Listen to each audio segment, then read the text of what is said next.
Can hear you. You can? We can hear you, yes. Can everyone hear me, David McIntosh? Yes, we can, David. Yes, we can hear you. Can he hear us? Maybe not. David, are you able to hear us?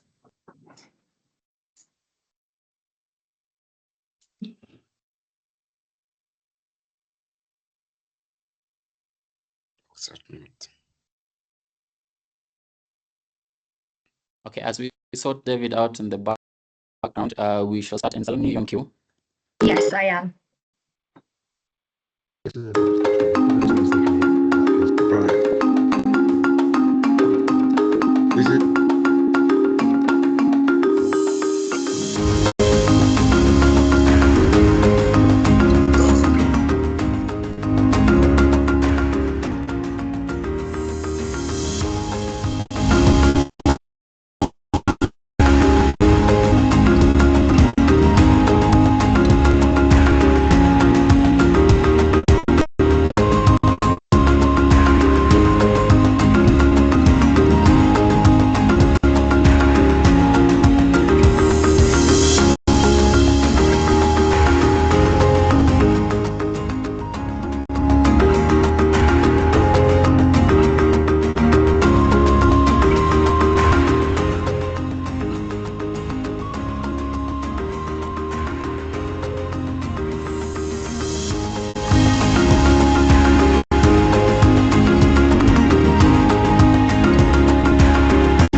Good afternoon to our distinguished panelists and participants, and a warm welcome to the CoBA webinar on Financing Africa's Blood Future.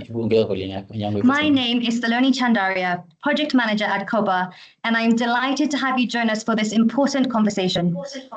Today, we bring together leaders from health, policy, finance, and industry to explore how Africa can build sustainable and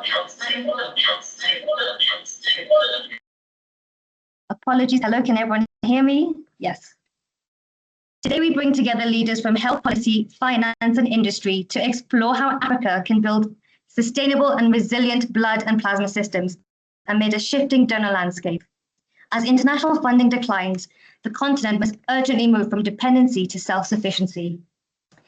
Every day, lives are lost not for lack of treatment, but because safe and reliable blood is unavailable when needed. Strengthening blood systems is both a health and development priority, vital for maternal care, emergencies, chronic disease management, and economic growth. In this session, we shall hear from experts on potential innovative financing models, public-private partnerships, and the untapped potential of plasma utilization as we explore practical homegrown solutions to ensure Africa's blood systems are both self-sustaining and resilient in the future. Allow me to go over the session guidelines. We request all speakers to observe the allocated time. The session will last for 90 minutes and will be recorded. The session will be in English. Please feel free to post your questions in the Q&A section at any time during the session, and they will be responded to as much as possible. During the open forum, you may also raise your hand if you would like to ask a question, and our team will unmute you to ask the questions. Now I will go through the program. We will begin opening remarks by our moderator, followed by a keynote address, the panel discussion, a Q&A and open discussion, parting shots, closing remarks, and then we will end the session. And now allow me to just give a brief introduction of the panel. We have Dr. Nathan Mulure, who will be our moderator, and he is the head of patient access at Teramo BCT and the chairperson of CoBA. Our keynote will be given by Joseph Wagendo, Senior Technical Officer at Africa CDC. And our panelists are Professor Salah Ugada, Director General from the National Blood Service Agencies of Nigeria, Mashibe Nethane, I hope I said that correctly, CEO of the National Bioproducts Institute, David McIntosh, Founder and Chair of United Plasma Action, John Polomolo, Policy and Government Affairs Partner, Africa Roche. Before I hand over to the moderator, allow me to give a brief introduction about him. Dr. Nathan Mulleray brings over 20 years of experience in the pharmaceutical industry and has led key initiatives across Africa focused on malaria, sickle cell disease, healthcare access, and capacity building. He is deeply passionate about advancing equitable healthcare and is dedicated to making blood more available and accessible through innovative and scalable solutions. With that, it is now my pleasure to hand over to Dr. Nathan for the afternoon, who will guide us through this important discussion. Thank you. Thank you very much, Saloni. And thank you, panelists, for coming on time. It's a great pleasure to have all of you here. And also I can see the audience is ballooning by leaps and bounds. So thank you very much for creating time to come to this session. It's a very important session that we're going to discuss on blood financing. Blood has been neglected in many aspects. Personally, I always give an example that when I was in the pharmaceutical industry, I never imagined that blood would be that important or that essential. I didn't even consider blood to be an essential medicinal product until I joined the Terumo company that I'm in today. And I realized that blood is very, very important. And I think this session basically brings experts together to discuss on how to make blood more available and also financing for blood. So I'd like to thank all of you for coming. And as the chairman of the CoBA, Coalition for Blood in Africa, it is my great pleasure to welcome you to this webinar. And financing for blood, I think, is a really, really key and important discussion topic today. It's very timely because sustainable financing remains a big challenge facing blood systems globally. And more so in low and middle income countries, LMICs. So today we bring together experts, policymakers, donors, partners to explore innovative financing models, PPPs, public-private partnerships, and also investment strategies that can strengthen blood sustainability in the national ecosystem. I wish to thank all of you for attending, thank the speakers for preparing, the panelists, the partners for their commitment to this course. And so welcome to this webinar. I look forward to a very engaging and stimulating discussion.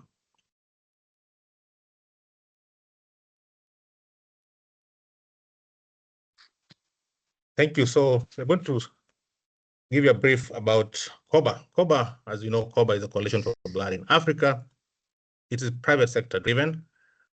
We have three principal members today. Terumo, the founding member, also with Roche, and also Damusasa. These three basically came together to form what is called CoBA in 2019. We also have strategic partners, and we are housed under the Africa Health Business Secretariat. Our vision is very bold. We want to have zero deaths due to lack of safe and sufficient blood. Zero deaths. Today we have so many deaths because of lack of blood. I think Africa is a key driver in maternal deaths. PPH is a big killer. Our average of PPH is greater than the global average. We are losing about 600 mothers per every 100,000 live births. That is tremendous compared to countries like Denmark, which lose only 4 mothers per 100,000 live births. So we have a lot to do in Africa to ensure that blood is available in safe and adequate quantities or supplies. Our mission basically is to champion partnerships that drive effective policy population and implement ensuring equitable access to quality blood for all. That is our vision and mission for CoBA.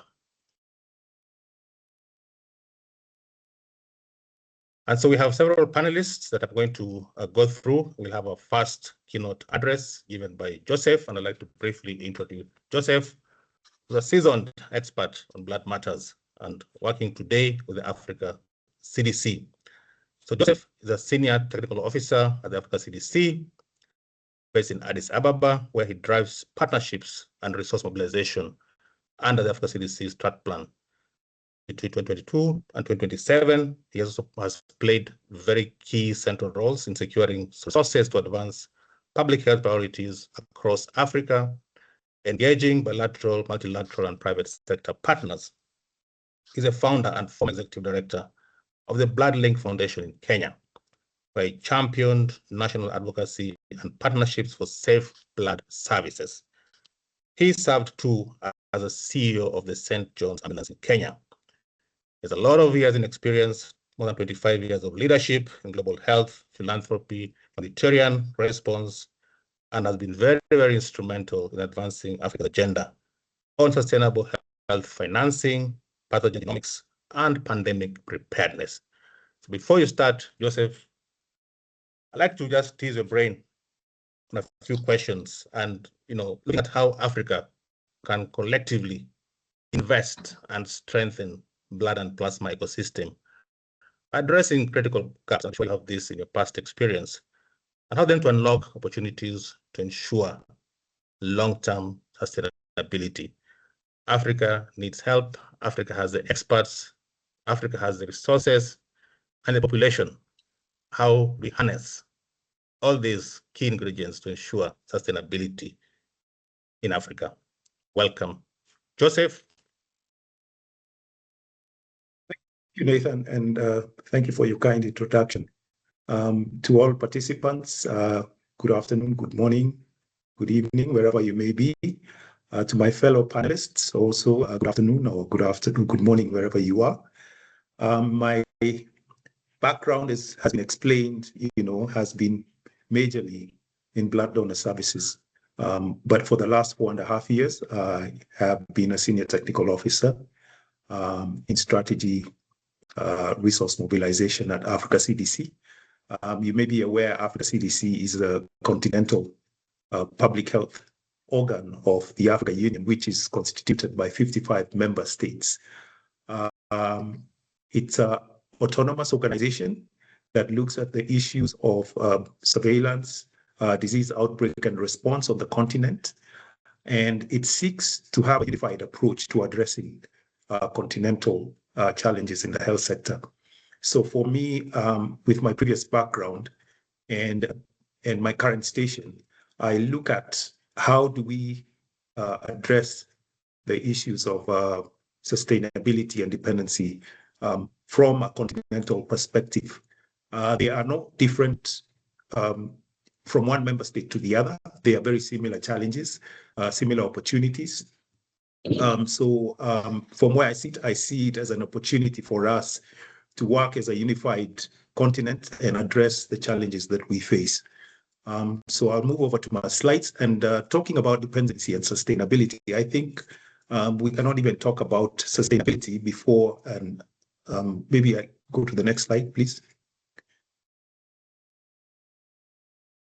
We cannot talk about sustainability when we have not addressed the issues of supply and demand.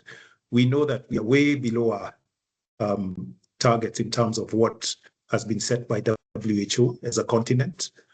We are a population of about 1.5 billion people on the continent, which means the 1% target would translate to 15 to 20 million units required on the continent to serve our patients. Blood donation rates in low and middle income countries remain as low as 5 to 7% per thousand population, against the recommended 10 to 30 per thousand.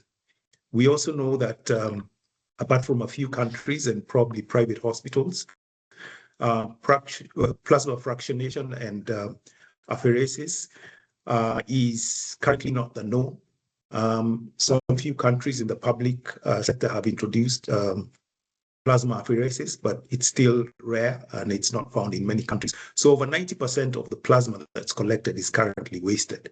And then we have a fragmented system with uneven access and safety standards across countries. And not just across countries, but even within the countries. We find that the supply of blood and distribution within our member states is very uneven. So you find there's an oversupply in some regions, and the remote hospitals do not have access. And in some instances, we've seen efforts to actually fill out this gap by, for example, in Rwanda, we saw the use of drones to distribute blood. The question is it sustainable? Because when you look at the infrastructure that is required to distribute blood, if you have a cold chains infrastructure, then you're able to store enough blood within the distribution centers that you may have in the country. So we need to look at all those issues and ensure that we have even distribution of blood within the countries. Next slide, please.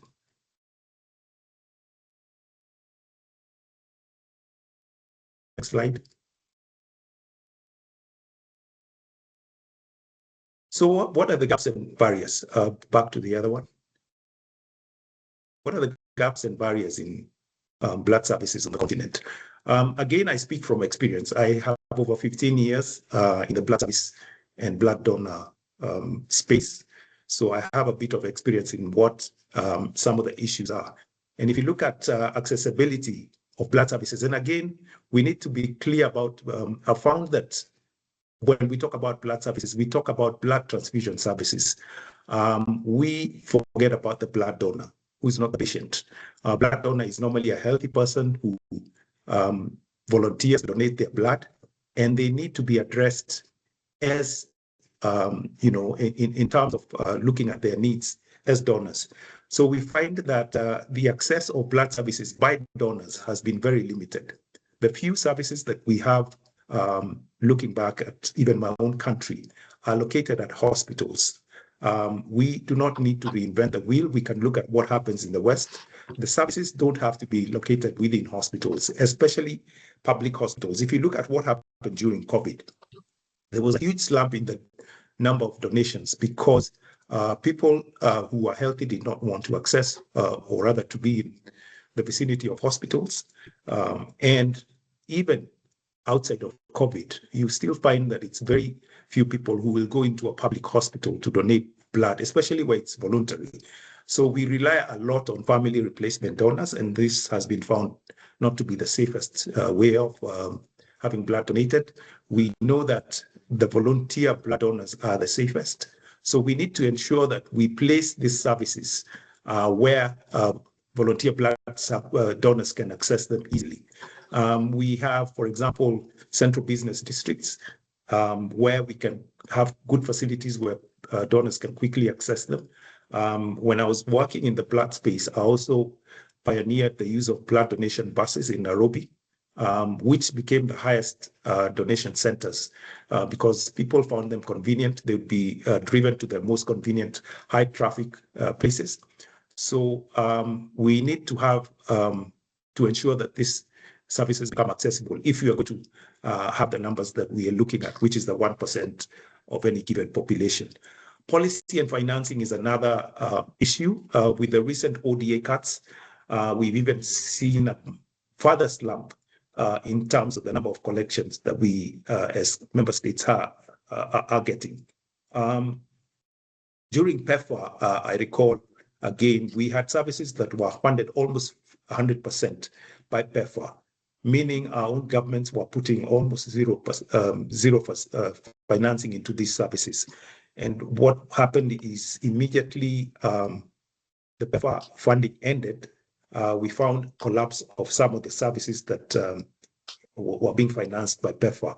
So we need to look at some of the issues, policies, and whether it's legislation, whether it's policies. And one of the things we also did as a country, and which I championed, was the advocacy for blood donor service bill under an act of parliament. We successfully advocated for that bill through our lower house, the National Assembly, to the third reading, where it was unanimously passed by members of parliament. But unfortunately, it never went to the upper house, which is the Senate, and so it stalled. But for any country to have a sustainable service, you need to have a legislated service, because that's the only way you will have domestic finances. If you're taxed, then you have to have policies and legislation that supports financing of that service. So, as a continent, I think we need to look at those gaps and how do we address them as a continent. As Africa CDC, what we do is we have what we call continental frameworks. Continental frameworks are policy guidelines that guide member states on how to develop their national strategies, on how to develop their national policies on several issues. So if we could come up with a continental framework that guides our member states, then we could have uniformity in terms of how our blood services on the continent are run. Again, why we do this is because we want to have uniformity and we want to have the cross-border issues addressed as well. So my proposal would be that we look at that as a possibility. Again, like I said, one of the ways would be that framework that would address the national framework on blood safety financing. Limited infrastructure is also another gap that we see.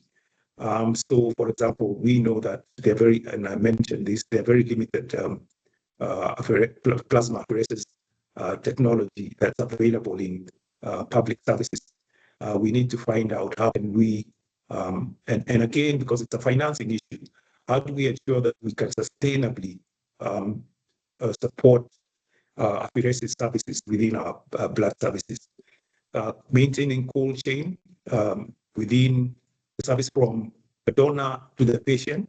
Again, screening and testing. Like I said, if you look at most transfusing facilities, because not all hospitals transfuse, what they need is cold storage facilities. Once the blood doesn't have to be donated where it's collected, transfused where it's collected. So if we can have it collected at a central point and then distributed to centers within reach of the transfusion facilities, then that will ease the burden. Next slide.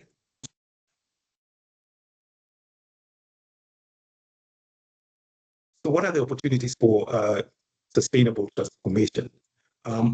Like I said, we need domestic financing. With the over-reliance on ODA, we've realized that this is not going to be sustainable. We've, like I said, seen systems which have collapsed at the exit of the partners. We've known that, for example, even beyond PEPFAR, we saw World Bank, especially during COVID, come also with pockets of money that when they expired, the services again came to a standstill. So how do we integrate domestic finances and ensure that the national budgets address these services? We have to look at, like I said, legislation. We have to look at policies so that we ensure these issues are addressed within the national strategies or legislation. Enacting Blood Act, like I talked about, what we did, ensuring that we had a Kenya National Blood Transfusion Service Bill enacted as an act of parliament.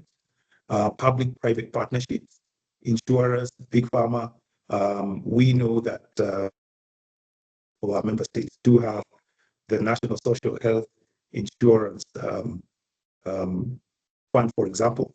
How can we ensure that these funds also can be pay for some of the services that are provided that are provided by the blood services, and also engaging tech companies. For example, I talked about apheresis technology. How do we ensure that we have collaboration with the apheresis technology companies, or even the screening technology companies? And again, monetizing value chains. Some of the products that are generated and some that are wasted, including plasma, have a monetary value. And how do we coming up with policies on how do we monetize the sale of these products to ensure that there's some value that can be brought back to sustaining the services? And regional cooperation pooling for blood security and resilience. How do we also ensure that we can pool, for example, procurement? Africa CDC has developed what we call an Africa Pool Procurement Mechanism. We procure, for example, pharma or vaccines for the continent through a pooled procurement mechanism, meaning that we get more affordable rates from manufacturers. So is there a possibility that even different blood services on the continent can pool their procurement, so that we can actually get the benefits of economies of scale. Next slide.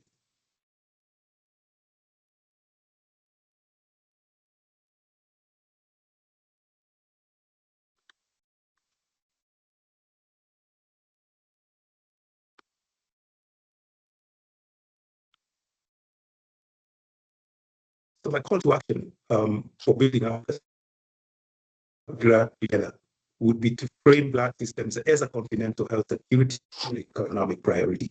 That way, if we can frame it as that, it means that we can start coming up with strategies, policy frameworks that look at the continent as one, that our national governments to come up with unified policies and structures that support our blood services sustainably. Again, transition from dependency donor dependency to domestic self-reliance. I've talked about how do we do this through policy and legislation. Foster collective investment by governments, financiers, private sector, and civil society. Again, engage private sector, engage insurance companies, civil society for blood donor mobilization and recruitment. And Africa can support by developing a continental policy framework to guide member states on developing guidelines and national strategies and policies where necessary, and legislation for sustainable blood services. And finally, a pint of blood saves a life. So a sustainable service or system will save generations. I will stop there, and I'll be happy to take questions. Thank you very much. Wow, thank you. Thank you very much for that wonderful expose. Indeed, the best thing that happened to Africa was Africa CDC. I think Africa CDC, you're sitting in a very good space to ensure that all Africa pulls at the same level in matters health. So really want to encourage you to keep doing the good work that you're doing. Also to look at the African countries. I think if you can help the countries in Africa with the policy framework, which can be easily adapted, that will go a long way into ensuring that these countries are able to leapfrog and catch up with the others. I just want to reflect on what you've talked about in terms of supply and demand issues, and also the wastage that we're having in matters blood. I see that a lot of blood or plasma that is produced actually is wasted and it's discarded. I think we need to look at innovative ways of how to make sure that this plasma can be utilized, even monetized into cash that can support the blood ecosystem in these countries. Of course, we don't have enough blood, so whatever little we have, we still end up wasting, and that's a tragedy. But it's baby steps we're making, and I think as we progress along, we'll improve in one way or another. So next, we'll invite our second speaker, who is a renowned professor from Nigeria, West Africa, Professor Saleh Iguda, the DG, National Blood Service Agency, sitting in Lagos, Nigeria.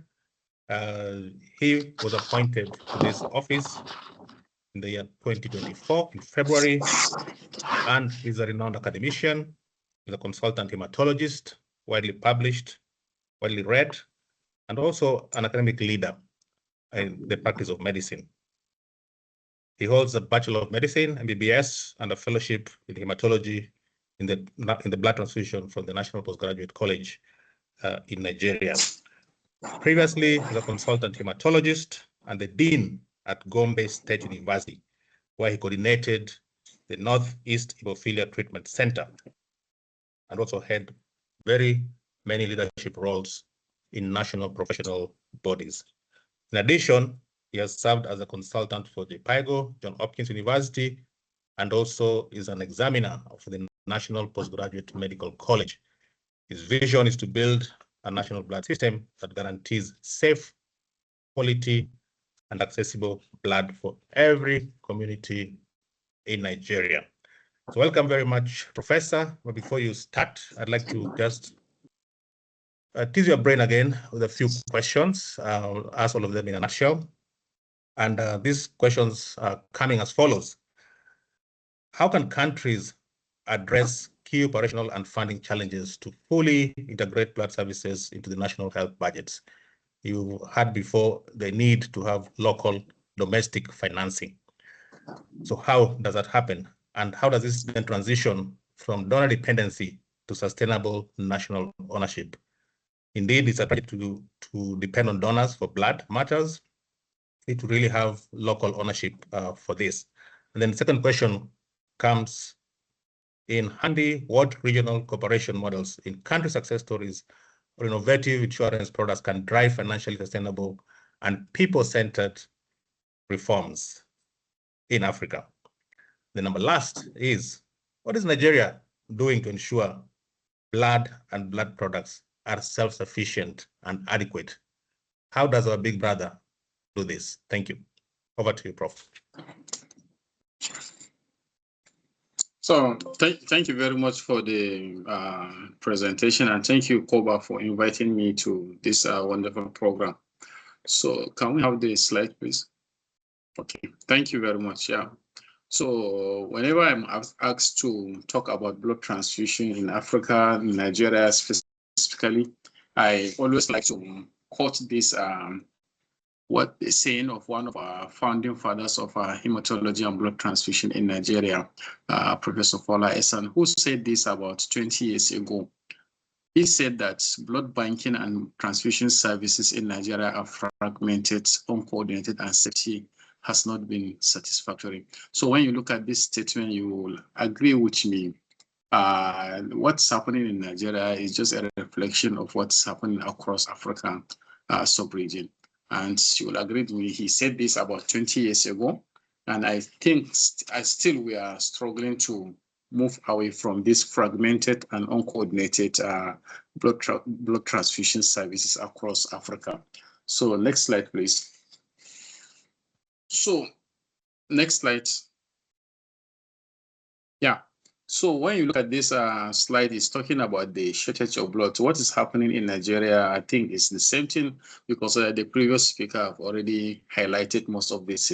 So in Nigeria specifically, we face about 70% shortage of blood. So if you look at what is required based on the WHO recommendation, Nigeria with a population of over 200 million people. So you will agree with me that we need more than at least 2 million units of blood annually to cater for our needs. And you also see that there are so many challenges that we are facing in the country, ranging from infrastructure and then the supply of blood across country.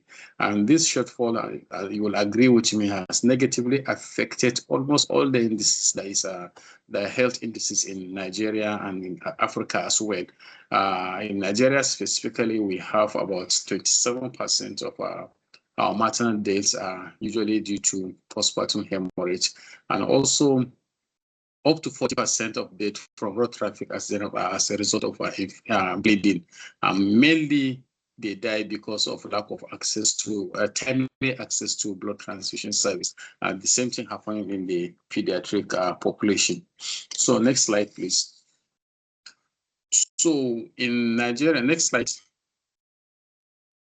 In Nigeria, to address this crisis, the Honorable Coordinating Minister of Health and Social Welfare launched the National Health Sector Reform Initiatives, investment initiatives, in order to strengthen the health sector generally. And these are based on 4 major pillars, which include effective governance, equitable and effective and quality health system, unlocking the healthcare value chain, and then the health security for all. Next slide, please. Next slide, please. Yeah, so the topic of today is moving from dependency to ownership of the program. So the Nigerian system is a typical example of what has happened before, and the evolution of our blood service started long time ago during the immediate post-colonial era, where the blood service started in Nigeria. So, but unfortunately, this was just more than one lack of proper funding, and then later on, the international donors came in around 2005, and then they pumped some money funding into the blood transfusion service with the aim of reducing HIV infection and controlling HIV infection in Nigeria. So PEPFAR funded the first fully funded blood transfusion service in Nigeria, and this ran for about 10 years. And then when the PEPFAR rounded up their program in the country, we now went back into the major problems of funding issues into our blood transfusion service. So that's led the federal government of Nigeria through the Federal Ministry of Health to push for the establishment of a national the government on blood transfusion service. So this was what led to the enactment of the National Blood Service Commission Act in 2021. And this led to the establishment of the National Blood Service Commission, which became the central authority for coordinating and regulating blood transfusion services in Nigeria as a whole. So this is where we are now, but even though last year there was some amendment into the act, which now led to the change of the nomenclature from the commission to an agency, and the sole responsibility still remain the same, to coordinate and regulate blood transfusion services in Nigeria. Next slide, please.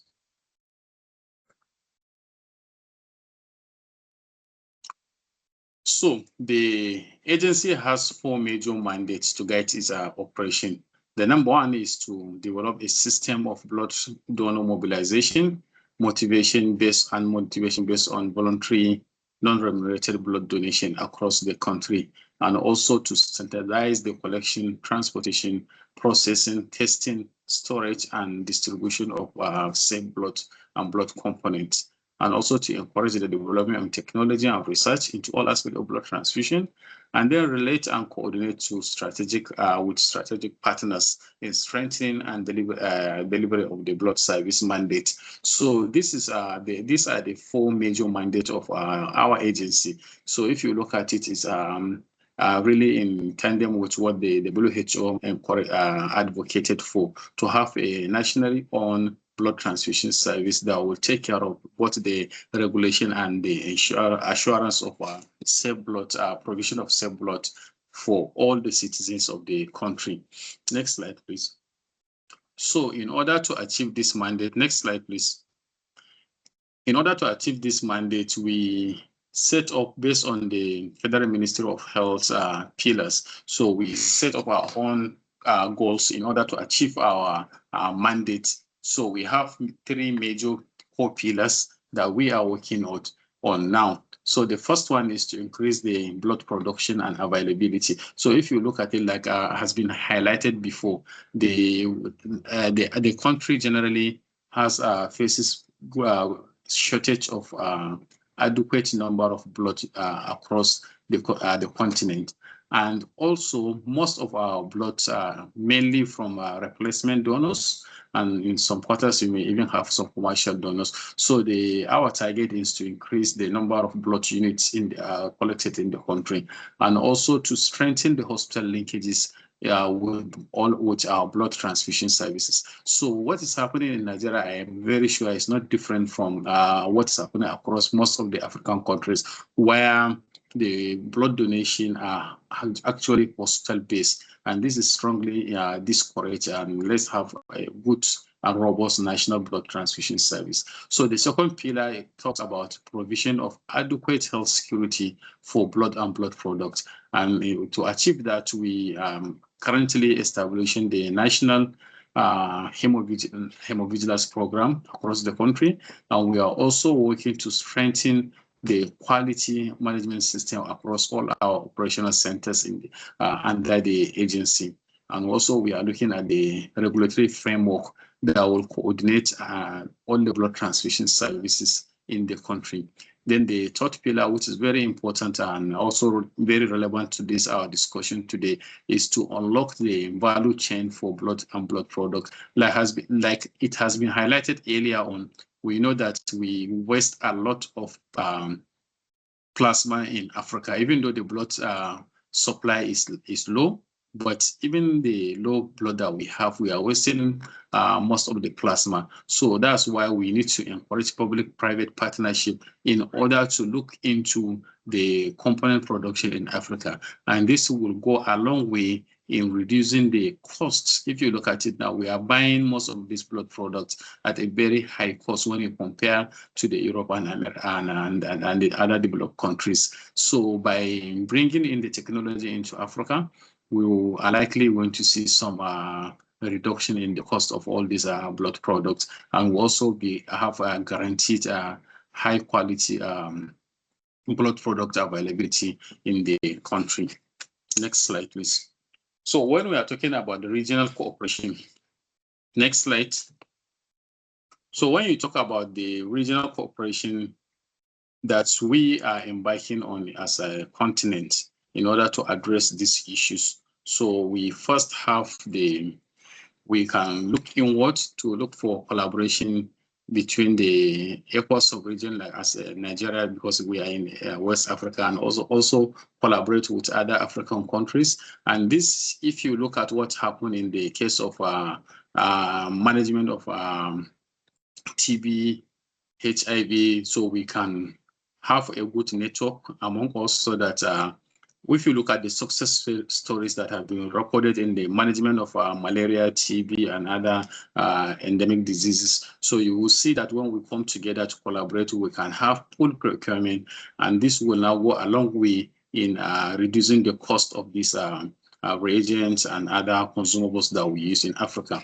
And also, when you look at, we also need to look into integration of blood service into the existing healthcare insurance and other insurance packages that are available. Because currently now, like in most other countries in Nigeria, blood transfusion specifically is not covered under the nation's insurances. And this is what we are working on now currently in order to see that we have included the blood transfusion service fully into the existing national health insurance.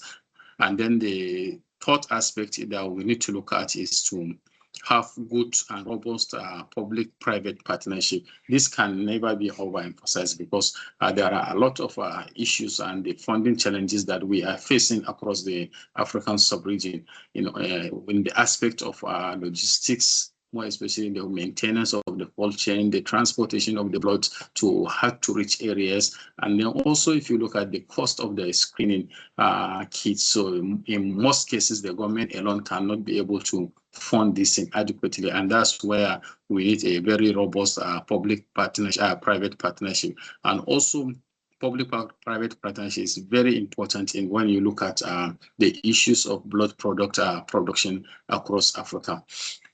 And then the subnationals, we also need to encourage the subnationals, that the state or regional governments in the country, to also introduce matching grants that will cover for more especially the testing of the TTIs across the country, and also to cover for more especially donor mobilization, because most of the blood donors are in the community, and the government at the federal level cannot be able to reach every corner of the country. So we need to work into that, because this has worked very well in other spaces. When you look at the primary health care across the country, when you look at the health insurance system itself. So there are a lot of co-funding that it can be achieved by state and regional government at the subnational level.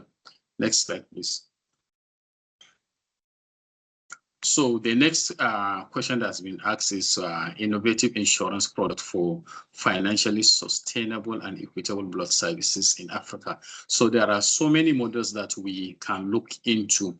Like I said earlier, we can encourage the wider coverage of the existing health insurance system in our countries, and also make sure that we incorporate blood transfusion into the existing system, and this will go a long way in reducing the out-of-pocket expenditure for blood transfusion.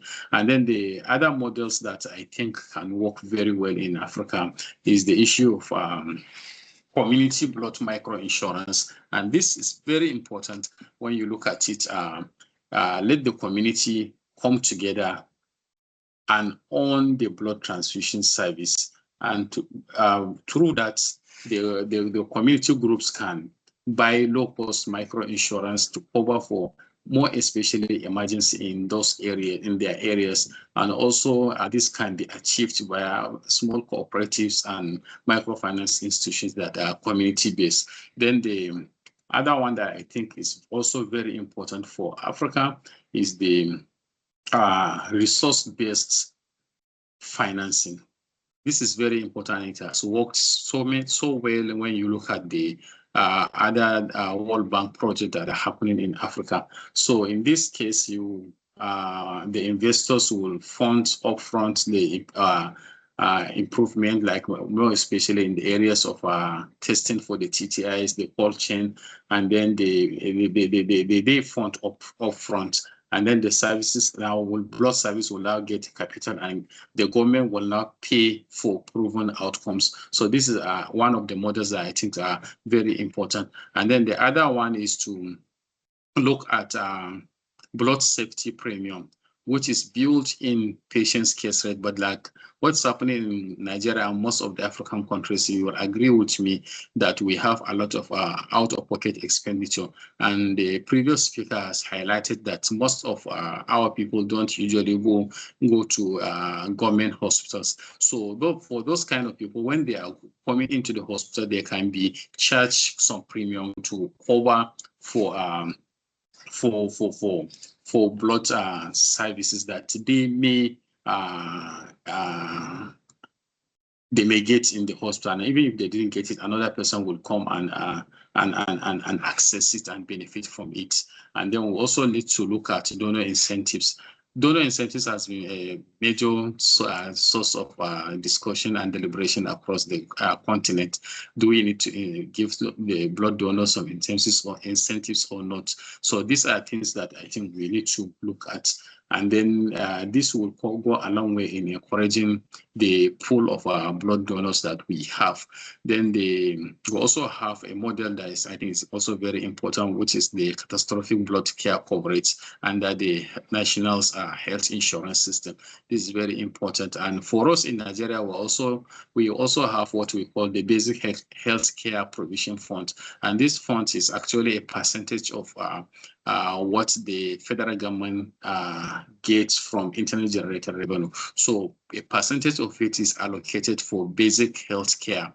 And this currently covers mainly for the primary health care, the health insurance, as well as the national emergency and medical and ambulance services in the country. So we are currently working with the Federal Ministry of Health and the National Assembly in order to see that we incorporate blood transfusion service to be covered under that basic healthcare provision fund. This will go a long way in solving most of the funding challenges in blood service across the country and the continent at large. So the next slide, please. So we in Nigeria, we as the agency and under the Federal Ministry of Health, like I highlighted earlier on, we are working towards self-sufficiency and availability of blood service in the country. So I've already highlighted the policy and legal frameworks that we are currently working on. Like you all know, the agency is backed by the law of the National Assembly of the Federal Republic of Nigeria. And then we are also working to see that we expand the pool of voluntary non-remunerated blood donors across the country. We do that by conducting regular campaigns across the country. And we are also looking at infrastructure strengthening.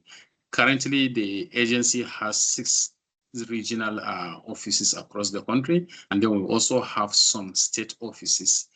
So we have not covered the country as a whole, but we are still working on that to strengthen at least the 6 regional offices to not only be a blood bank, but also to be a center of excellence in blood transfusion services and medicine.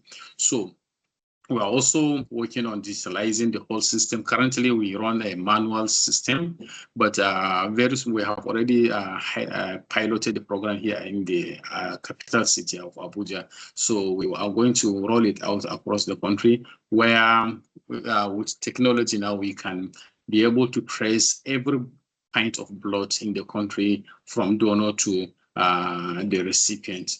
We're also having some public-private partnership. Already we are in talk with some few private companies that have indicated interest in the provision or the manufacturing of blood and blood products, and as well as the consumables, the reagents. Some countries have already shown interest in coming into the country, and also the issue of blood bags. Blood bags is also very important because we have seen the impact of not having a local blood manufacturing of blood bags in Africa, more especially during the COVID-19, during the war, immediate after the lockdown. So there was a lot of scarcity of blood bags in the country, and I'm very sure this is exactly what happened in most of the African countries. So we need to bring in a public, we need to bring in private investors to look into the issue of manufacturing blood bags in the continent. We are also on the capacity building and research. The agency is collaborating with some international institutes. More specifically, we are collaborating with a university here in Kano, Bayero University in Kano, and then the Institute of Transfusion Medicine in Germany, and under the University of Greifswald, Germany. This partnership we have already launched, because when we look at it, we know that we realize that one of the major problems that we have in the country, apart from the infrastructure and other the gaps that have been highlighted earlier, we don't have a specialized training center for blood transfusion medicine in the country. Most of them are just under the regular trainings that we have in the university, and then maybe in our postgraduate training. But this one we are establishing under the Safe Blood Nigeria project. We are establishing a training center for blood transfusion medicine and auditing. Already the program has we have already sent out the advert, and people have applied, where we are going to train 10 teaching hospitals across the country, and we are now going to train them on basic blood transfusion techniques and auditing. And the program will now follow them up.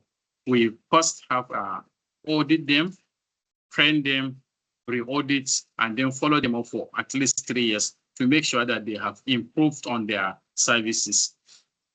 Then on the financing and sustainability, I've already highlighted that the agency is fully funded now by the government, and we have a very good increment in our budgetary allocation that will cover for most of our needs. And then we also need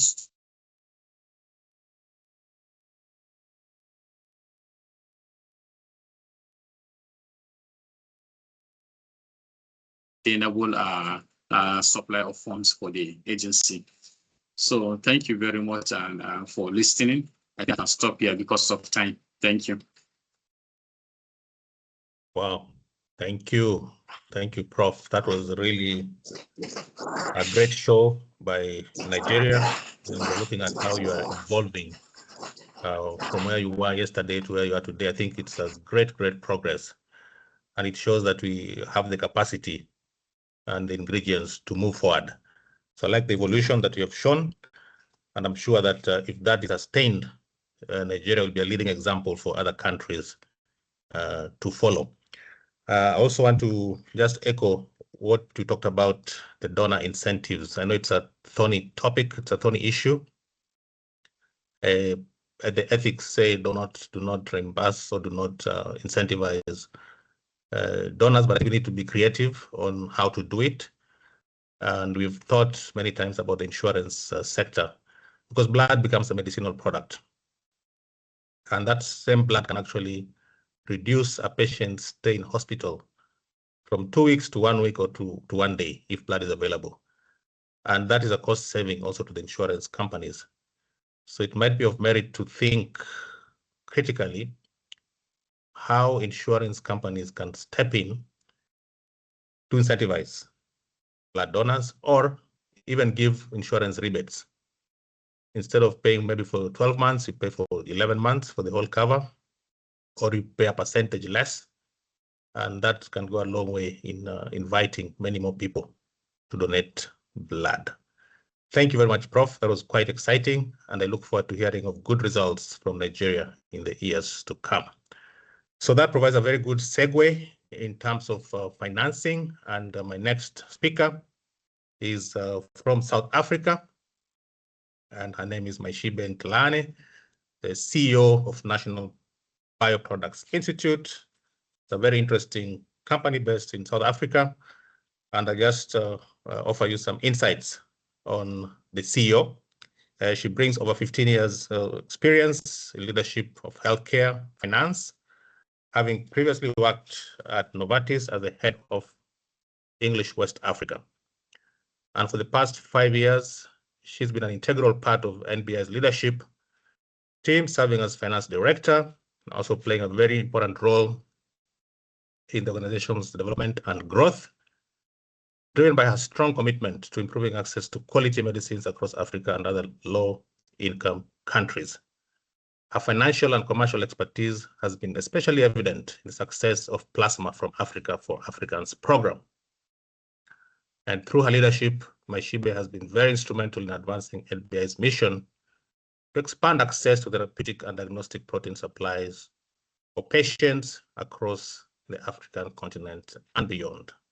So one of the key solutions to health financing for blood then comes from NBI. And before she takes the floor, I'd like to just consolidate, condense a few questions for her. And this comes in the way of financing. How can development financial support countries in building and sustaining domestically financed blood systems? And which financing models, such as concessional loans, blended finance, or public-private partnerships can best accelerate investment in blood and plasma infrastructure? And then finally, in what ways can investments in blood be positioned not only as a health security priority, but also as a driver for economic development? Over to you, Lady Ntlane. Good afternoon, everybody. Thank you, Joseph, for that introduction. First of all, thank you to CoBA for the invite and opportunity to contribute to this very important topic today. So as a finance professional, as well as an executive for National Bioproducts Institute, I've been asked to talk on how governments in Africa can use various financing models to ensure that their national blood transfusion services remain sustainable and are able to provide sufficient blood and blood components as well as products to their population and patients in their country. But before I get started, I just want to give a quick highlight of our organization, which is the National Bioproducts Institute. We are based in South Africa. We have been in operation for over 30 years. We are registered as a private, non-government funded entity. We are a not-for-profit company, and we are a biopharmaceutical that specializes in the manufacturing of plasma-derived medicinal products. And these are products obviously made from human plasma. If we could move to this first slide, please. So before we give some insights onto suitable financing models, I think it is important for us to just understand the current state of blood collection within Africa, the investment within healthcare in our continent, as well as the current financing models that are used to fund the activities of the blood transfusion services. So a lot of the data that is in my first few slides has already been shared by Joseph and Prof. Saleh, so it's made my job a bit easier, but I'll just touch on a few of the points that they haven't covered. In a WHO report that came out in 2023, it was found that only 64 countries have managed to achieve 100% collection from voluntary, non-remunerated blood donors. And it was also found that 60 countries, of which 34 are within the African region, are collecting fewer than 10 donations per 1,000 people. If we look at the collection rates in high-income countries, majority of it sitting there at 95.6 is from the voluntary non-remunerated blood donors. And this then reduces as you go from upper middle to lower middle income countries. And on the African continent, we are collecting 70.5% from our voluntary non-remunerated blood donors. Whilst this is the majority, there is still some reliance on family and replacement donations on the continent. If we look at the health spending per capita or per person, in a 2021 report, it showed that sub-Saharan Africa is spending around $92 per person, and this is a fifth of what has been spent in other regions such as North Africa and Middle East, who are spending around $379. So Africa bears around 25% of the world's disease burden, but only accounts for 11% of the global population. As a continent, we receive less than 1% of the global health expenditure, and we produce as little as 2% of all the medicines that are consumed. So over and above the low health spending by our governments in sub-Saharan Africa, we are seeing an increase in non-communicable diseases, but both non-communicable and communicable diseases, we are seeing a very high levels of mortality. So the key takeaway here is that Africa is facing two main challenges. So there's this high disease burden and very low spend or investment in health. And because our governments are stretched and have limited resources, when they are spending on healthcare, it's mainly on those communicable and non-communicable diseases that are affecting a large portion of the population. And that leaves very little funding for our blood transfusion services and investment in plasma-derived medicinal products that are used to treat rare diseases such as primary immunodeficiency disorder. Can we move to the second slide? And so if we look at the availability of plasma in Africa, I know my previous speakers mentioned this, but a large number of units of plasma are being discarded on an annual basis, and that is estimated between 500 and 800,000 liters per annum. And this could obviously go towards producing life-saving plasma-derived medicinal products. So what are some of the main reasons that plasma is being wasted or discarded? One of the main reasons is that many of these blood collection centers are not able to, or have not yet implemented quality management systems, are not able to meet GMP and quality standards for fractionation. There's a lack of equipment for plasma processing, freezing, as well as storage. They haven't implemented net testing, and this is usually due to limited funds. There's also sometimes resource constraints in terms of staff, and some of these blood transfusion services are not yet componenting their whole blood into the various components. So something worth noting here is that only a few countries in Africa, namely South Africa, Namibia, Egypt, and Morocco, are currently collecting recovered and some source plasma for fractionation into PDMPs. And quality plasma that meets standards for fractionation, as well as financial constraints, are some of the main reasons that the plasma is currently being wasted in Africa. Please, can we move to the next one? Okay, so how are our blood transfusion services on the continent currently being financed? Well, majority of them are very reliant on government funding. Many of them form part of the Ministry of Health, and from the stats that we got from WHO, 49% of the countries are financed through government budget allocation. 30% use hybrid models, which combines government funding as well as cost recovery, and only 12%, 5 of the 43 countries that did participate in the survey, are in fact using cost recovery model. And a cost recovery model really is where the blood transfusion services charges both public and private hospitals for the various blood and blood components. And if their plasma meets specifications, they are then able to sell that or provide it to a fractionator at a fee, who then converts that plasma into PDMPs. In Africa, the international partners play a a very big role. Many of the blood transfusion services are reliant on international agencies for both financial and technical support. And this support is very important and plays an important role in developing effective national blood systems and ensuring blood safety. I think we've all read in the news over the last couple of months that global aid has been cut significantly. And based on the report from Oxfam, this is expected to reduce by 31.1 billion just in 2025. And this will have a significant or adverse impact on health, food security, as well as education in low middle income countries within Africa.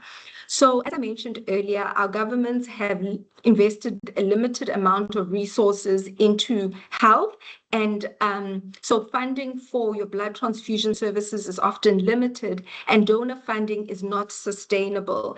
And because of this then puts the blood transfusion services in a compromising position in that they're not able to remain sustainable or to increase their collections because of financing constraints.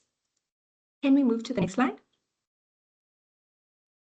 So in terms of a financing model that has been proven to work on the continent, and which I would suggest that many more blood transfusion services, if possible, could adopt, it's one of cost recovery. And again, this is one that has been adopted by the South African National Blood Service, the Western Cape Blood Service, as well as the Namibia Blood Transfusion Service. And as a result of this, South Africa, as well as Namibia, are self-sufficient in both blood components and blood and blood products. So this particular model requires that these entities operate as private organizations. They are not funded by government, and they're set up as not-for-profit structures. Their main priority is to provide this life-saving blood to hospitals, but to also remain sustainable. And as I mentioned earlier, they provide the blood components to both public and private hospitals, and those that are able to meet the quality standards are then able to provide that plasma to the likes of NBI for fractionation into PDMPs. In the short term, many of these blood transfusion services can provide the recovered plasma, and then in the medium to long term, they can look at implementing apheresis machines similar to what has been done in all three of the blood transfusion services that I mentioned in the slide, and are able to then collect source plasma. So in terms of securing equipment, sorry, please, if you can just go back to that slide, thank you. So in terms of securing equipment and infrastructure, to be able to provide plasma for fractionation, there's certain equipment that is essential. For example, separators, blast freezers, centrifuge, as well as NAT system. And this can be financed through, first, if the blood transfusion service has the resources, can be financed also through preferential payment terms with various suppliers. I know from my engagement with various transfusion services on the continent, they have managed to enter into these preferential agreements with suppliers, whereby they reduce the upfront capital payment for the asset, and this is then recovered through the consumables and reagents that are used on the equipment over several years, and then this allows them to manage their cash flow within the short term. Where possible, such equipment and infrastructure can be financed through grants if it is available.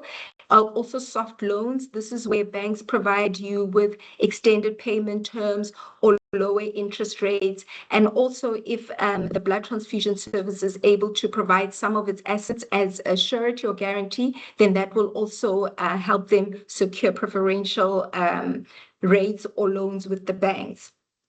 It is also important that the blood transfusion services strengthen their quality as well as regulatory compliance, and this requires them to implement quality management systems, ensure compliance with GMP standards, and where necessary and where they require technical assistance, they can lean on organizations such as the AFSBT, NBI itself, as well as PEI, which is the Paul Ehrlich Institute, as well as IPFA, who are all able to provide technical assistance where it is needed.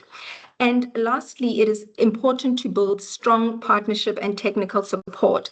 So when we talk about partnership, NBI has established the Plasma from Africa for Africans program, and this was established several years back. And through this program, we have engaged with blood transfusion services to help them improve their quality management systems, to help provide financial assistance and ensure that they're GMP compliant. So at the end of the day, we are able to get quality plasma from them that meets specifications. We're then able to convert the plasma into PDMPs, and that those PDMPs can go back into country and are at cost-effective prices that are affordable to the locals who require them. So that is an example of a partnership between private and these blood transfusion services. So in closing, I would like to say that the blood transfusion services do play a very critical role in society, and they are in fact the cornerstone of a good healthcare system. They provide a blood which saves lives, and therefore it is important that we share the long-term sustainability of these blood transfusion services. And us as an organization are willing to always work with the blood transfusion services so that we are able to produce more PDMPs and are able to save lives in the process. That's it from me. Thank you. Wow, thank you. Thank you very much for that very insightful presentation. It actually makes me realize that blood is not just a red liquid. Blood is actually a raw material that can drive industry, and we need to change the blood ecosystem into an industry akin to what the pharmaceutical industry is. I think if you can take that direction, then blood will be able to supply a lot of the pharmaceutical products and also self-finance in that regard. So great thanks for that brain opener. I think many countries are looking forward to collaboration and partnership and see how the blood industry can be instituted in their various countries. I think you're just past halfway, so I'd request that if you have any questions, the Q&A button is right there. It's time to start populating the question section so that when we finish with the panel, we'll have collected enough questions to respond to. Yeah, so going back to plasma, another interesting presentation by one of our long-term health advocates, David McIntosh, who's the founder and chair of United Plasma Action. Plasma actually is gold, it's as yellow as gold and can be gold. I'm just trying to look at the figures of plasma in terms of plasma sales. The plasma industry is going to be very huge in the coming years. I think a liter of plasma is much more than a liter of petrol in the market. So David is a healthcare advocate, the lifelong blood donor, and a former general manager of the Scottish National Blood Transfusion Service. He's a founder and chairman of United Kingdom Plasma Action, UKPA, which successfully campaigned for the use of UK donor plasma in the manufacture of vital medicines. And this led to the first UK plasma-derived medicines reaching the NHS hospitals in March 2025. David also leads the UPA, United Plasma Action, and a spin-off supporting access to plasma-derived medicines in low and middle-income countries, and works as an independent advisor to the global plasma community. So those were plasma questions. David is a go-to person, and he brings over 50 years of leadership experience across healthcare, business, and research, including roles in NHS and international industries. He's also chaired the EPS&C funded biometrics research program and the FASA2 VM for 7 years and held multiple leadership positions in healthcare quality and biometrics organizations. Welcome, David. But before you take the floor, as is a tradition, I'll ask you a few questions which you can then cover in your presentation in the interest of time. So the first question is, what practical steps are needed to shift from plasma wastage to sustainable plasma utilization in Africa? including the feasibility of local or regional fractionation facilities. And then lastly, how can regulatory and revenue models ensure affordable, accessible, and patient-centered plasma-derived products? Welcome, David. The floor is yours. Thank you.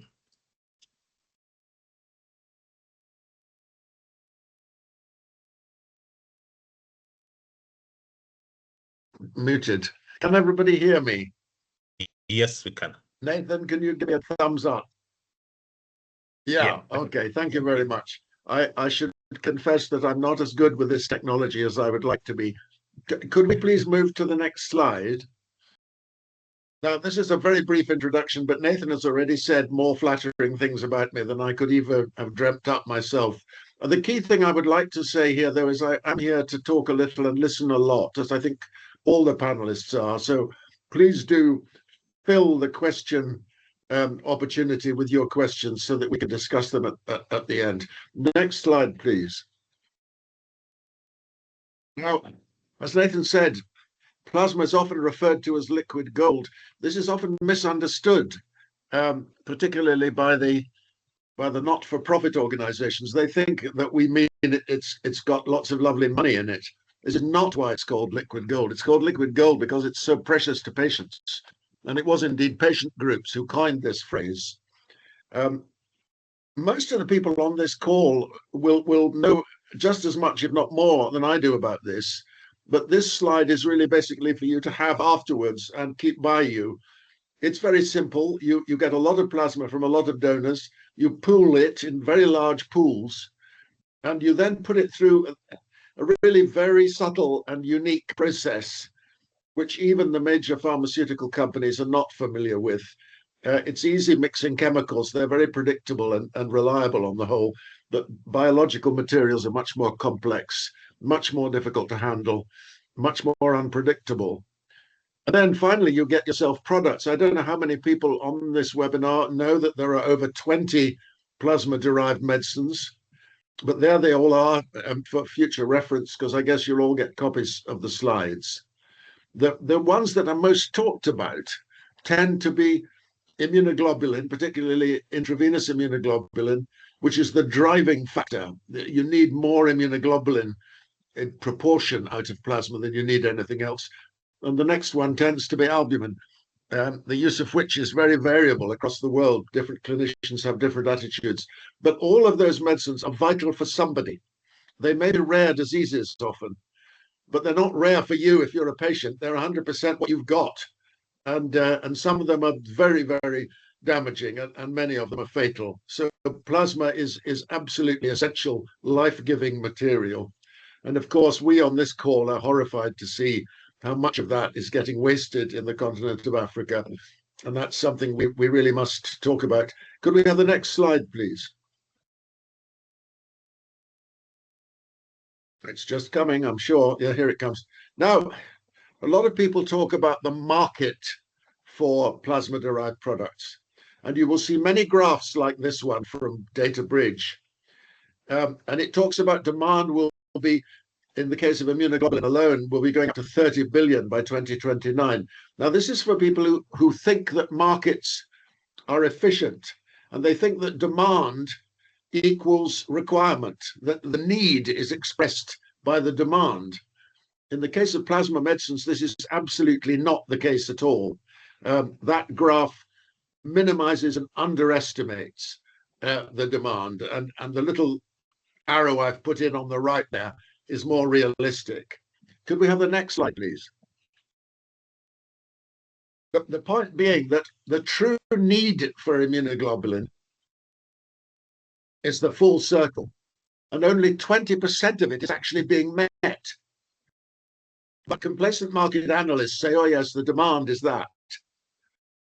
Yeah, but that's only partly because a lot of the suffering patients have not yet been properly diagnosed.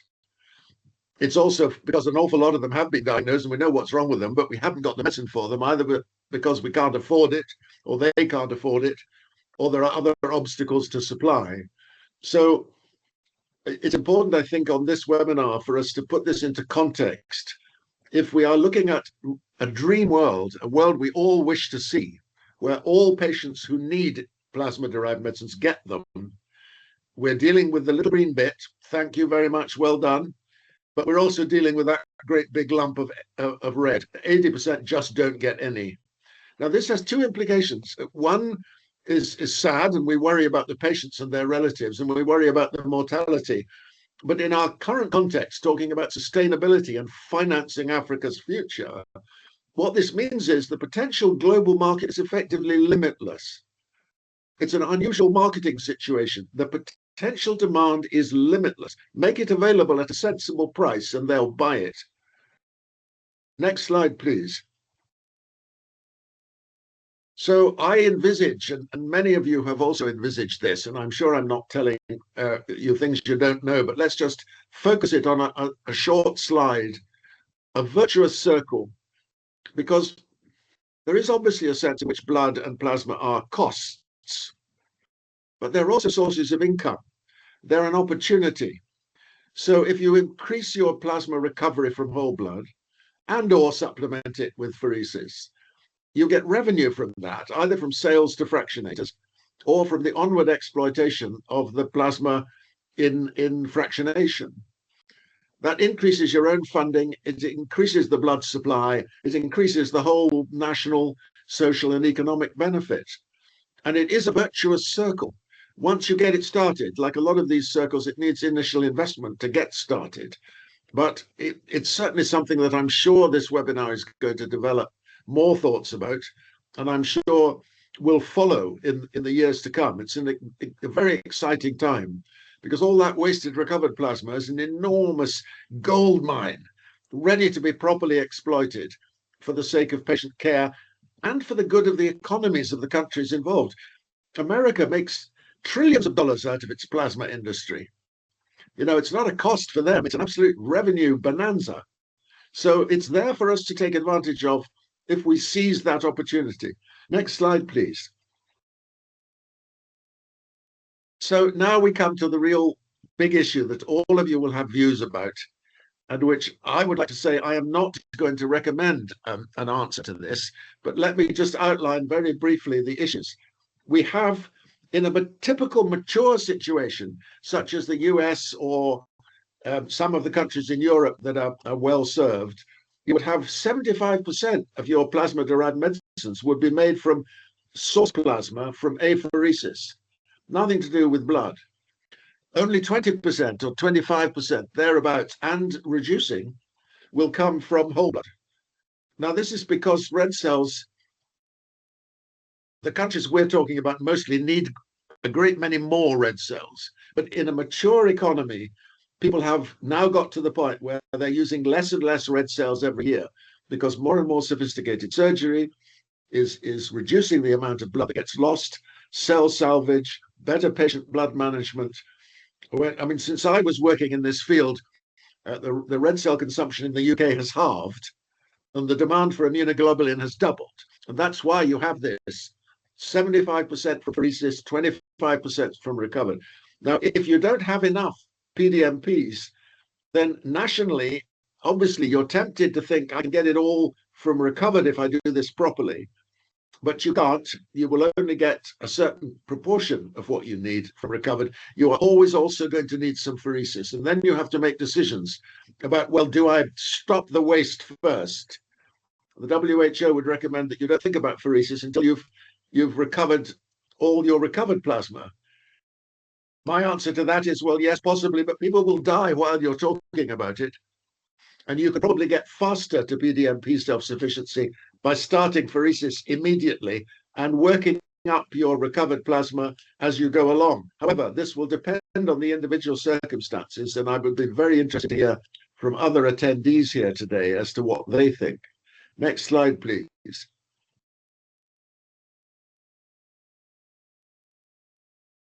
Is it coming? Next slide. I would hope so. Here we are. Now, this is just a tiny sliver of the sorts of things I think we might like to talk about. And previous speakers have covered this ground extremely well. I mean, I must say it. Pause for a moment to just say how much I've appreciated the other presentations. I don't think there's anything I'm going to add that will be new to any of you.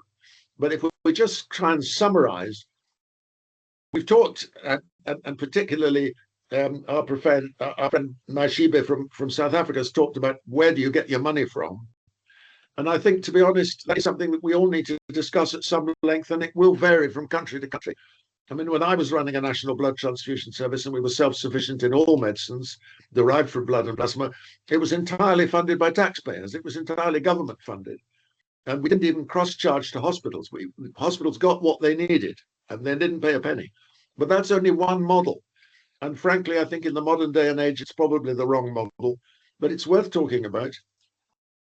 The tension being recovered and source plasma, I've made a comment about that, but I do think it's something that needs to be thought about deeply. Recovered plasma would appear to be readily available because it's currently there, it's just wasted. But people in the plasmapheresis world would tell you, oh no, it'll take you longer to get that recovered plasma up to scratch, up to pharmaceutical standards, than it will to just get on with it and get some source plasma. An item for serious discussion.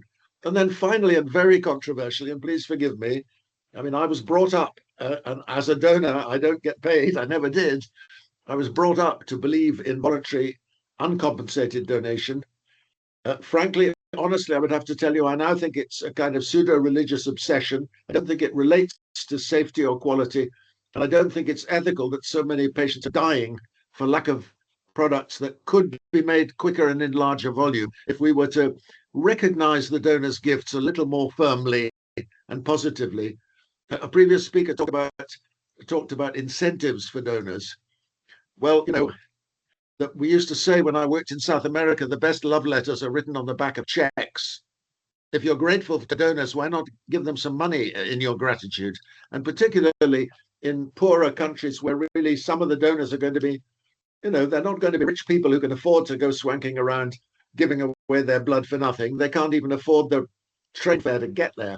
So I think there's a long conversation to be had about voluntary, reasonably compensated donation versus voluntary, totally uncompensated donation. And I would encourage people to think about what's best for patients, not what somebody else has said is good. The WHO thinks that voluntary totally is absolutely wonderful. Trouble is, it's not wonderful. People are dying as a result. So we should be very careful, I think, here to be very focused on patients. But I'm very interested to hear what everybody has to say. And I have no more to say at this point until we get to the Q&A. But thank you very much for your attention. Great. Thank you. Thank you very much, David. That was quite insightful as well. And I think it brings me to the question of, I think there's one country in Africa now that can give blood, can give transport for those who come to donate blood. I think Ivory Coast is doing that already. Ivory Coast gives about 2,000 francs for patients who come to the blood center to give blood. That's about $4. Yeah, enough to take them back home after their long trip. So thank you very much. I think Q&A is still empty, but I hope it's getting filled up as we progress towards the tail end. We got about half an hour to go.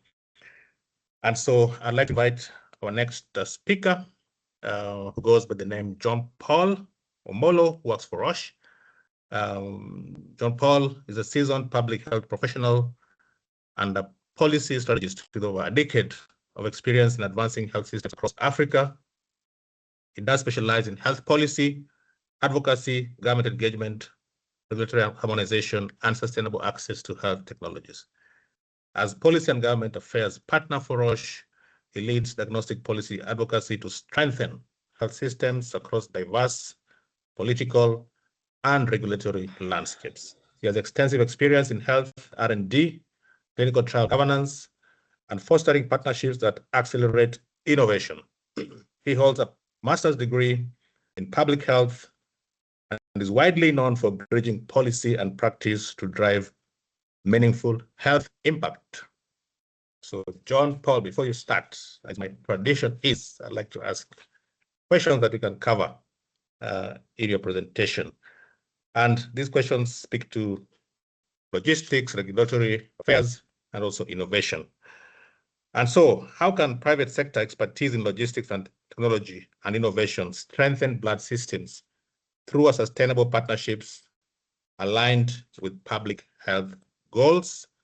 And And then finally, what untapped business opportunities and insurance models or schemes can make blood and plasma services essential, patient-centered, and financially sustainable. Over to you, John Paul. Thank you so much, Mulure, and really appreciate the opportunity by CoBA for convening us for this very and timely conversation. What a way to pick up after David. David has given us, I would call it a controversial but really important thing to think about. It reminds me of a year or so ago when I met and got a call from a former classmate who, by that time, we hadn't spoken for almost 15 years, but he was in a distress call because he had a relative who was seeking blood and needed blood at a very critical point in their life, already at the hospital. What this really reminded me is that the issue of financing for Africa's blood future is both a technical challenge, but also an issue of equity, trust, and shared responsibility. As we see that we've been having a lot of shifts within the geopolitical space, especially on financing, it has also come with its silver lining, which we've been seeing a lot of our African countries taking more proactive approach to addressing financing, especially taking the sovereignty of their health in their own hands and making sure that there is more greater ownership and especially ownership on financing and their health systems. It is therefore, as we think about, and as I'll be speaking about the sustainability from our approach, we believe that sustainability will only happen when innovation, local capacity, and long-term planning come together. And to your question, Mulure, when we look at the private sector expertise, especially around logistics, technology, and innovation, a strong blood system largely depends on these key pillars and ensuring that the logistics is strong and there's traceability and reliable data. And you look at those three areas, they are the same pillars of a strong backbone of good diagnostics. Under-resourced laboratories are a key phenomenon across the continent. And supply chain gaps remain, a big problem that we continue to face, as we've heard from previous speakers. We therefore believe that private sector can contribute practical solutions that would improve the blood collection, the testing, and delivery by strengthening and pinning their expertise within supply chain, within logistics, in quality control measures, training and investment, as well as capacity building. All these can be leapfrogged by us as a collective front, adopting what I would call the digital health platforms, where we think about digitization and automation that will help us provide visibility from donation to transfusion, and also help us address the issues of wastage, as we've seen and we've heard from previous speakers, and ensure that we support the issue of safety. So when we combine this with technology and ensure that we are also bringing in technology transfer, it will go hand in hand in ensuring that we build a very strong and reliable system. Murule, you've also talked about the untapped potential and what that untapped potential will look like. And when we think about untapped potential, we look at the ecosystem in its totality. And across much of the Africa and sub-Saharan space, we've also heard from previous speakers that the national blood services still meet less than half of its actual clinical demand. What does that then mean? It means we are losing more patients and we are losing more people within the continent out of preventable causes. Closing this gap goes then beyond just the equipment. It calls for creating a value chain that would generate skilled jobs and strengthened health systems. And that is why we're thinking and we believe that responsible private sector investment can help modernize the public infrastructure without replacing government ownership, and therefore with real potential to upgrade testing centers, expand cold chain logistics, and even grow the regional manufacturing of plasma-derived products. As we heard from Dr. Wangendo, there's a lot of work that can still be done. We've also heard that member states are struggling to even put up policies and structures and guidelines at country level. But when we think about blood is the only segment within the health sector that has the potential of being self-sustainable. I loved the infographic that David just shared earlier on how the vicious cycle of blood and plasma-derived products can generate more resources for a country. And if countries are still struggling at where they are at the moment, even generating blood, then Africa CDC and African Union agencies can really help us even rethink this at the continental level, where we would be able to generate plasma and have regional plasma-derived or rather plasma fractionation mechanisms or setups at continental level, and be able to support countries at that level, even as we're building the capacities at member state level. We need also to leverage some of the existing mechanisms, such as the Africa Continental Free Trade Area, the Africa Medicines Agencies, that now give us more harmonized approach to both trade and health. And we would be able then to lower the cost and secure supply by building more regional corporations. However, we must also recognize that growth means very little if it doesn't improve safety, access, and affordability. And in this context, profit and purpose must move in the same direction. In closing, Mulure, I would like to mention that Africa's blood future depends on a very strong partnership that is steady, transparent, and built on trust. And as we've heard, we also need to start thinking around harmonization. We need to harmonize blood safety policies, regulations, in collaboration with the ministries of health, African Union agencies, of course, with their leadership. And I would really want to also pick the statement that Professor Yuguda mentioned, quoting Professor Fola, that fragmentation and coordination in the blood sector in Africa is huge. If we are coordinated by the African Union, if we have frameworks at the continental level, if we have certain frameworks that guide countries at that level, we will be able to have and create a snowball effect of a very strong blood ecosystem. When we align these policies, when we align the financing, when we align innovation, we're able to create a sustainable system that lasts beyond our times.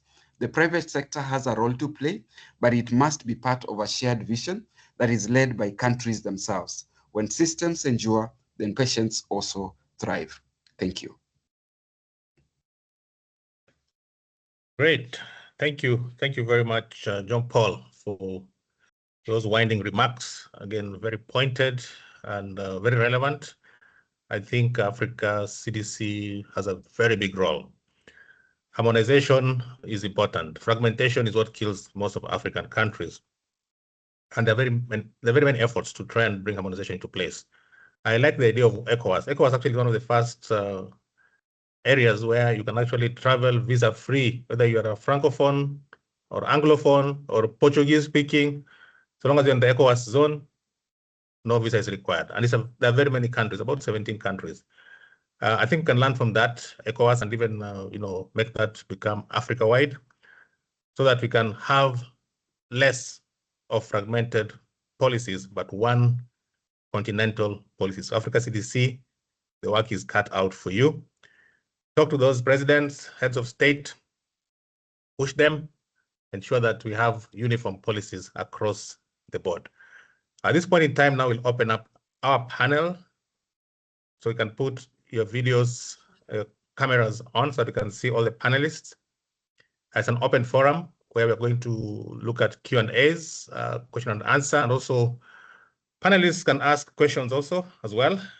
Can see some questions already have come up on the chat. And the first one came from Helen Luala. That was an hour ago. What measures are we having in place to ensure continuity in reagents, availability, in spite donor shrinkage? This poses a future bigger challenge. I think that can be handled by Roche, and then anybody else who can do it, because Roche, I think you deal with the testing and reagents. Over to you. Rory, I'm trying to find that question. I missed where it is, kindly. Can you go through it again, kindly? Yeah, so what measures are we having in place to ensure continuity in reagents despite donor shrinkage? She said that this poses a big challenge in the future where there are no reagents for testing, like has happened in Kenya. Yeah. No, thank you so much. I think that's a really, really important question. And that's really is at the center of why we are even having this conversation. We are at this pivotal point in time, especially within the African space, where we must rethink the financial architecture of the entire health sector. And we, as Roche, we have been able to start thinking with government to look at what are some of the other financing mechanisms that would enable sustainability, and in this case for blood and blood safety. I know a few months ago, we were having this conversation with NBSA, Professor Yuguda, on how that can happen, because we want to create an ecosystem that is self-sustaining, and it is very possible. We have local entities and governments that are able to create that ecosystem where private sector can come in and work on differentiated pricing for countries, and countries within their power to pay, but also their capability to bleed and generate blood, but equally generate resources out of it. I think it is important that we recognize the power of blood and how, as David said, it's the new gold. If that happens and we create that ecosystem and you make it very clear even to blood donors that this is what we are capable of doing with your blood you're providing, and it's going to help you. There's also several other, I would say examples and strategies that were shared by Professor Yuguda. I loved the issue of community-based insurance, in addition to national insurance. These are things that we need to plug in, especially now that blood is considered as medicine, and there are several other countries that have also considered and are strengthening their essential diagnostics list. So these are key inputs that are being put into the healthcare system that can tap into the financing and support the blood ecosystem, not only for reagents, but the entire ecosystem that would enable availability as well as safety. Thank you. Great. Thank you for that elaborate answer. Any of the panelists would like to chime in on that same question, or you're all okay? David? Yes, if I may. You see, I think that one of the things that is very clear to all of us is that we know what the solution looks like. This is not rocket science, and we're not trying to invent something new. We know what we need to do in terms of regulation, testing. Every single aspect of this is well known and well tried and tested. And so there's always a prior question to these detailed questions, which is, how hard do you really want this? And who wants it? And previous speakers have mentioned governments. This is absolutely central. Unless a nation has committed itself to really making a change, there's nothing we detail people can do. We can tell them that they should have better blood bags. We can tell them they should do more testing. We should tell them that there should be more traceability. They really don't even see our lips moving, to be honest, and they don't understand us. First of all, they need to commit themselves to reducing their mortality, improving the lives of their citizens, and doing something about it. And it all comes back to willpower. What's missing here is not blood, plasma, or alpha-1 antitrypsin. It's willpower. We've got to find the movers and shakers who really can care and can do something about it if they care. And one of the reasons I'm with you on this call is because I think you're paving a good way for that. I think the Coalition of Blood for Africa has the opportunity to really make a big difference to all of this. And to attendees who want to ask detailed questions about how we do this, I would say, look, don't worry about that. The how we do it is easy. Once we've got the funding and the commitment, it will happen because we know what we need to do. That's the only thing I would add to that question. Mm-hmm. Great, thank you. Thank you very much. So the next question is from Pius Opalakadi. How can Africa health systems adopt new technologies while maintaining affordability and sustainability? Open question. Any of the panelists can pick it up. How can Africa? Yeah, perfect. I would be happy to take that one. Is that all right, Nathan? Yeah, sure, please. You happy? Very happy. First of all, I would say we can't maintain or sustain anything. We don't have enough. So the first thing we've got to do before we start maintaining or sustaining, we've got to get there. So there's a hell of a lot to do. And I think that the answer to almost all these questions is going to be, look, we know exactly how to do that thing, but only once we've staffed it, we've trained the people. I mean, I think one of the things that Joseph said in the first presentation was the development of continental frameworks. Because if you're urging governments to do something, you do not bring them a problem. You bring them a solution. I mean, you enunciate the problem deeply enough so they understand why they have to do something, but you do not bring them a problem, you bring them a solution. And a solution would include a standard operating procedure, a kind of manual, a sort of do-it-yourself book for a nation, for all those nations that don't yet address these things properly. If they only knew what to do and how to do it, then they might move quicker and they might move with more confidence. And I think that people like CoBA can provide those guidelines for governments to ensure that they know what they're facing and that they know it's worth doing and can be done. The most important thing in change management is to give people the clear understanding that this is not impossible. It can be done, and in fact, it's relatively easy. Great, thank you, thank you. So we segue to another question. Femi is thanking the speakers and is wondering why plasma is wasted in the first place. And we need to encourage the use of basic plasma products like FFPs and cryo to form a basis for recovery and apheresis plasma. So we need to start with the basics, the simple ones first.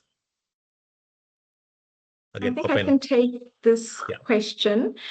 So a lot of the plasma is being discarded purely because the plasma doesn't yet meet the quality standards for fractionation. For us to be able to use plasma from any country, it needs to meet certain requirements, and we then need to have it approved by our national regulator. And so many countries that currently don't have quality management systems in place, are not GMP compliant, fall short, and therefore we are not able to take their plasma. Over and above that, there's financial resource constraints in that they are then unable to purchase some of the equipment that is needed for plasma processing. So separators, blast freezers, machines for componenting blood into the various elements is not there. And another requirement is that the plasma needs to be NAT tested. And that equipment is quite pricey, and many of the blood transfusion services that we engage with in Africa have not yet implemented NET, but there are some who have made great progress. The likes of Uganda, Ethiopia, Rwanda all have recently either implemented NET or are very close to implementing NET. So that's part of the reason why a lot of the plasma is discarded currently. And in terms of raising awareness on the use of FFP, cryo, etc., I think a lot of clinicians in country are aware of the benefits of using PDMPs. I think the biggest constraint is the lack of availability. I know organizations such as PINSA, as well as the World Federation of Hemophilia, often get a lot of PDMPs donated into the various countries, but that's often not sufficient to meet the local demand. Hence why NBI has that program, the Plasma from Africa for Africans, because in truth, we are trying to assist the blood transfusion services to meet quality standards, that we are then able to procure the plasma from them and in turn return finished product at cost-effective prices that are affordable to many of the patients. Great. Thank you for that contribution. And just to add also, sometimes plasma is discarded because it's simply contaminated. You don't find the yellow gold plasma that was shown in the pictures, but many times you find plasma that is pinkish, it's contaminated with RBCs. And so countries are now moving to whole blood automation, where that process is done in one unit, one machine, which gives you plasma, RBCs, and platelets at in 20 minutes. So Kenya has implemented that. Uganda is also implementing. Zambia was one of the front runners to implement that. And I think if that is adopted Africa-wide, you're going to have good quality products to be fractionated. Okay, so I'm still going through the questions. Svenja is ready to support countries that want to start plasmapheresis. So look at the chat if you want to start. Talk to Svenja. There's a question about ethical dilemma. Somebody is saying thanks to David for dropping the big ethical dilemma about blood recruitment of blood donors, and then going to Prof. Yuguda specifically, who mentioned efforts in Nigeria to enhance donor recruitment and retention. What is your view about the use of appropriate language in population-specific communication, rural, suburban, urban, and effort for donor recruitment and retention? Yeah, Prof. Yeah, thank you very much. I think we in Nigeria, we are already doing that in our staff and most of the staff of the blood bank. Whenever we go for our outreach, we speak the language of the people there. So we don't really preach to them in English. So anywhere we go, if you are in the northern part of the country, where most of the population speaks Hausa, so we talk to them in Hausa. The same thing in the Yoruba and other tribal regions. So that's what we do actually for that purpose. And let me also comment on the waste of the plasma. What we are doing in the country currently is to still, even though we already have the guidelines on the use of blood and blood products and appropriate use of blood and blood products in the country, but we are still trying to encourage the clinicians to be requesting for those, more especially the fresh frozen plasma, as it was earlier mentioned. From my experience with the management of hemophiliacs, like you rightly said, in Nigeria, we rely 100% from donation from the WFH for our coagulation factor concentrates. So even though in some areas, because it's not sufficient enough to cater for our patients, so we still rely on fresh frozen plasma and cryoprecipitate to manage those patients. But the major challenge we have in the country currently is the availability of apheresis and the cost of the kits for the apheresis. Cost is very important, please, because in Nigeria now, before you to have one patient donor to be on the apheresis, the cost is almost more than $400 or thereabout. so which is quite very expensive, and most of our patients cannot afford that. So that's why we also need to look into that.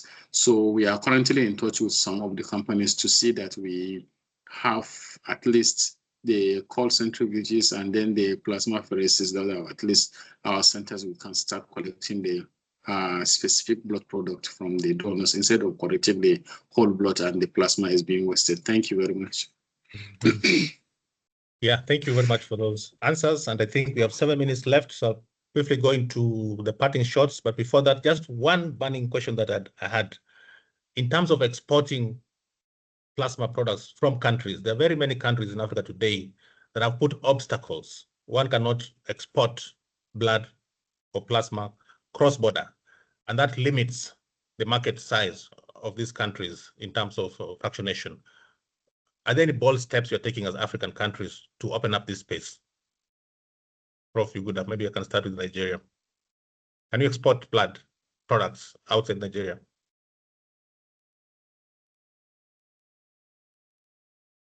Prof, you're muted. So currently we don't export our plasma, but we are working with the other regulatory agency in the country to at least have the guidelines, because when we look at it, we don't have the laws in place for regulating that aspect of exporting plasma or importing even the plasma into the country. So we are working with the other relevant agencies to come up with guidelines to that effect. And what we are also doing, because we had a discussion with NBI last year, I think. So when they look at it, we, like she's rightly said, we don't have NAT testing in the country, but we are almost there. At least one, we have one currently in the country, but we are yet to start using it. I think it's one of the hospitals in the country has been able to secure one. So our plan is to have the NAT at least to be testing to upgrade our blood banks and also pursue the accreditation from the international accreditation bodies, more especially the African Society for Blood Transfusion, as well as the ISBT accreditation. Thank you. Thank you. That marks Nathan, the end. If I may chip in, please, yeah. Nathan, if I may quickly chip in, from an Africa CDC and Africa Union perspective, I think, and this is where you probably need a framework, in terms of export of biological materials. Of course, there are many hindrances, there are issues of biological material sharing, export. There's issues of data security that all need to be addressed. But on the other hand, because we are looking at development of pharmaceutical products, we've been championing local manufacture. So I think the question is there a possibility of manufacturing these products on the continent? Is there a market on the continent? Because again, we want to manufacture, and if the need is there, we want to be given first priority as a continent to benefit from these products. And I think those are some of the issues that can be discussed in looking at, because if you look at Africa as a common market, the market is huge. Like I said, 1.5 billion people, whether it's pharmaceutical products that are manufactured on the continent, could we get priority in terms of benefiting from these products? And because the raw materials, the plasma that is used is also generated on the continent, can we look at prioritizing local manufacture, where even if it's pharmaceutical companies, they set up the manufacturing plants on the continent? All these are discussions that can be had, and I think when we talk about a proper continental framework, these are some of the things, because we want a unified position on these issues. These are some of the issues that can be discussed. Over. Great, thank you. And now we're entering into a parting shot. So I'll allow David to speak as he does his parting shot. And the rest of us then can take cue randomly, give you a parting shot and say bye to the congregation. Thank you. I seem to have put my hand up, so I'd better carry on, had I? Yes, what I was originally going to say, because of the comments made earlier, is that in my experience, we've been very focused in the past on particularly blood supplies being very much a local thing, and a lot of places do not like to export blood. And indeed, I've had international emergencies when it's been very difficult to get anybody to agree that I can export blood. But we did send many thousands of pints to Sarajevo during the siege, during the troubles in the former Yugoslavia. And I know practically how easy it is actually to send blood to places that need it more than you do. But what's occurring to me in the African context is that a lot of your blood supply is very intermittent. You have big blood drives, you get a lot of stock, you've probably got quite a high rate of going out of date. And therefore, a flexible common market approach, as you mentioned earlier, is the right way to go. There should come a point when a blood stock has got close enough to being out of date, when it's far better to ship it to somewhere else that needs it than leave it there to go out of date. So the logistics of this will be complicated, but I think it's a worthy cause. So I think cooperation between countries is enormously important. And it's not just about exporting and making money or anything. It's about optimizing the value of the stocks and making sure you minimize outage. The only other thing I would say as a parting shot is I do think all of this is very possible. I do think people are going in the right direction. Don't let anyone tell you you can't fractionate. Some of the fractionators pretend that it's all very mystical and magical and you couldn't possibly do it. Nonsense. It's very straightforward. Of course you can do it. And if people need help doing it, please get back to me and I'll find you the right resources, though I'm sure you already have enough of your own. But I just wish you enormous success, and I think you're going absolutely in the right direction. Thank you. Thank you. Thank you very much. Parting shot from John Paul, sorry. John Paul. Oh, great. Thank you. Thank you so much. My parting shot is I would talk to public-private partnership and the potential that we have. For us, we believe that public-private partnerships works best when we combine predictable national budgets with operational efficiencies and technical depth. And this predictable funding would help countries to plan ahead, maintain quality, and retain skilled staff. And in the medium to long term, countries are able to achieve this by ensuring that blood and plasma services are firmly sitting within their national insurance and universal health coverage frameworks. Thank you. Thank you very much. Joseph? Thank you, Nathan, and my colleague panelists. I think I've done a lot of learning as well. And from what I'm hearing, there's a lot on the continent that can be learned from each other. And this has been the case even for in the decades past, where we had very effective blood services in countries like Zimbabwe and South Africa. And what we are saying is that since we have places where we can benchmark, why don't we come up as a continent and have one unified approach to addressing these issues, so that what is done in one country can be replicated in another country. And I think that's where the Africa Union and its agencies, including Africa CDC, can play a critical role, working with the likes of CoBA. I would want to see this mature to a level of implementation, not just discussion. So I'm hoping that after this webinar, this conversation can continue and we can chart the way forward. Thank you. Excellent. CoBA's work is cut out. We shall follow through this conversation. Lady Tlane. Just again, thank you to CoBA for organizing this webinar. As NBI, we are open and willing to assist and work with blood transfusion services across Africa with the hope of converting your quality plasma into life-saving PDMPs.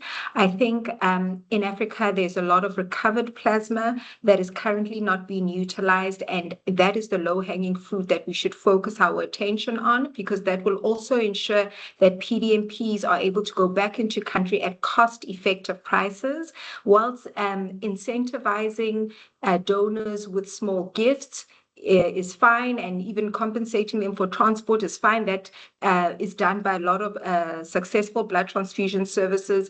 Remunerating will merely increase the price of plasma per liter, and that will also directly increase the price of the PDMP, which then would make it unaffordable for the majority of patients in Africa, which is not what we want. So I would caution you against that particular approach. But again, NBI is open to engaging with blood transfusion services. Thank you.